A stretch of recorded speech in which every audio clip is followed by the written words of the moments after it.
When people talk about you need to be able to love yourself, they are not talking about being able to look around at your life and say, I love everything about who I am and what I'm doing, and my place is great, and my partner's great, and everything's perfect, and that's why I love myself. It's actually the opposite. It's being able to physically love yourself. It's being able to evoke the feeling physically inside of loving yourself, despite what's going on in the outside world. And this is a skill that anybody can develop because 8 years ago, I had a life where I was homeless and in an abusive relationship and pregnant. So I've had a lot to learn about loving myself and getting control of the emotions and the energy in my body and learning how it all worked. If this also resonates with you, I can share that I technically have an autism ADHD diagnosis and a history of trauma, but I'm kind of mostly over that now. If you're new here, hi, my name is Nikki, and I really love neurobiology, psychology, spirituality, and mapping our human subjective experiences that we have to what's going on in our body. So today we're going to learn a little bit about the knowledge and stories of what it means to make ourselves feel loved and how we do that in a way that is scientifically understood, and then also the physical descriptions of what it feels like to evoke that feeling. Because I find that when I'm feeling hard on myself, going back to those physical feelings and using them to navigate what's wrong really helps ground me and get me back to the direction that I want to be going. Because I fell off the bandwagon a lot. I'm still human. So, the first thing I want you to do for a little experiment is to close your eyes with me, and we're going to take 2 deep breaths. And I want you to pay really close attention when you're breathing to anywhere in your body, especially your trunk, that feels like it's physically uncomfortable, like it is getting an amplified feeling of like yuck. Okay. And out. All right, let's do it again.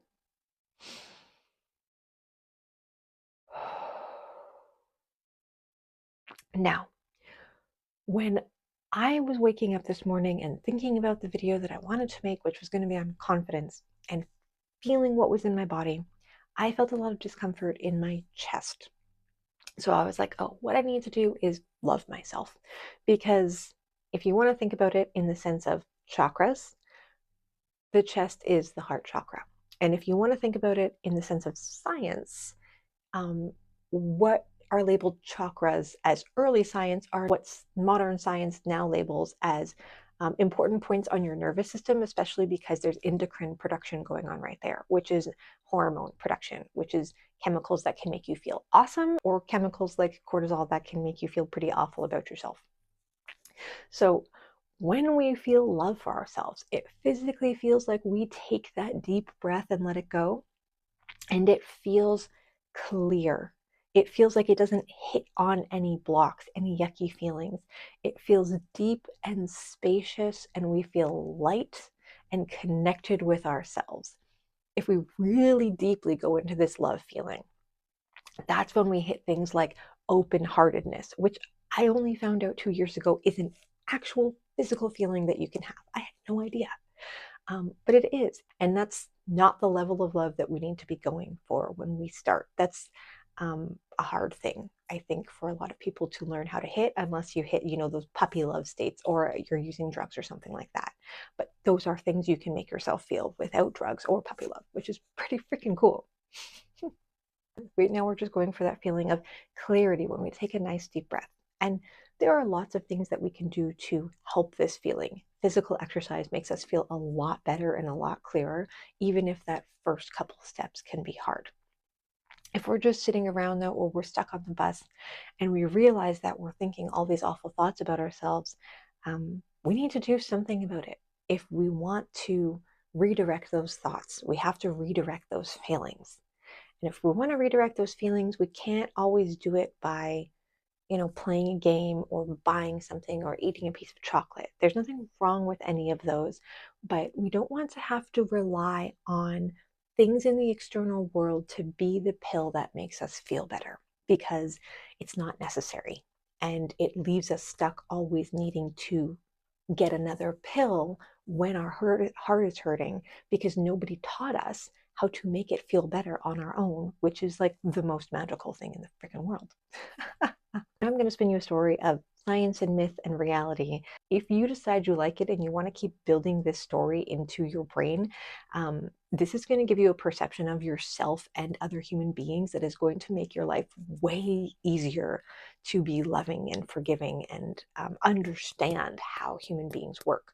You are not your body. You are not the doer. The Bhagavad Gita tells us this.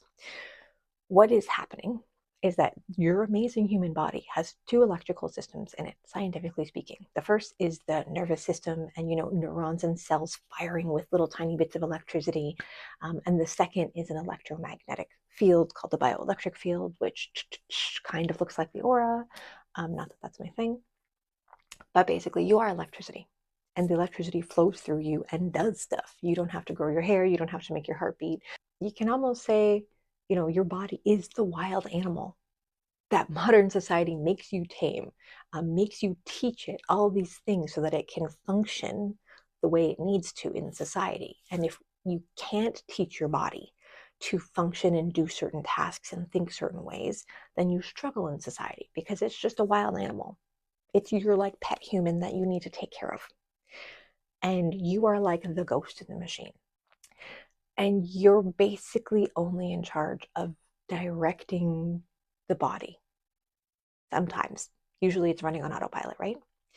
And it's really hard to love ourselves when we feel like we are the body, when we feel like we are the person who's done the thing wrong, when we feel like we're supposed to have that feeling inside us.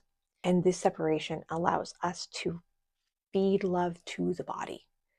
And it's actually kind of different than loving yourself. It's loving the person that's you're with for your entire life. You can do what I did this morning, which was I had that yucky feeling in my chest and I closed my eyes and I was like, oh, Nikki needs love right now. I am, allowing thoughts and feelings to run amok that I'm getting caught up in that are feeding an awful feeling to her. And that's causing harm. And it's going to make our day go worse. I want this Nikki body to be electrically tuned as well as it can be today. So it's my job to send some, imaginary love feelings and thoughts to help make that feel better. And so I didn't do it in a, oh, I love myself so much, I'm trying so hard way, because honestly, I don't really like I am statements that much. They don't feel very, they feel like you're just making something up. But if I am projecting at this body that is giving me life and taking me through life right now, then it feels a little bit different because then I'm appreciating her as if I would appreciate another human being because we are so freaking hard on ourselves. It really lets you look at the situation differently and go, oh, you are trying so hard. I see how much you did yesterday, how many things got done, and you didn't do them all perfectly. And that's okay because you are a human being. And it is so hard to keep going when the stress starts building up. But you made it through the day. You were as kind to everybody as you could be. You slowed down when you needed it, and you got so much more done than you thought you could. And whatever happens with that thing that you are so worried about right now, it's going to be okay because life is going to keep going and we will get through it together. And you don't have to worry, body, because I'm not going to put all the strain on you. You don't have to do everything yourself, all these complicated things with forms in modern life. I am the intelligence that is here to take care of them for you. It's okay to feel good. It's okay to feel safe because I am here to take care of you and I am paying attention to you. And yes, that is literally what I said to myself this morning and again now. And you know what? It feels really freaking great. If you can get to the point where you can imagine someone else saying that to you as a human being and giving you a good tight hug or kisses on the forehead or whatever while someone else is saying that to you, you're gonna feel better. You might cry, feel like you need to love yourself, that is how you do it. It's not needing the pill from the outside to make you feel better, and it's not needing everything in your life to be going well. It's to be able to really not love yourself, but to be able to love the body that is carrying you, the character that is doing their goddamn best for you. If you have any questions about anything today, the science of evoking emotions in yourself, or that story I was talking about separating, your concept of yourself from your body, or just about other emotions or anything like that, you can feel free to drop it in the comment section and I will definitely get back to you.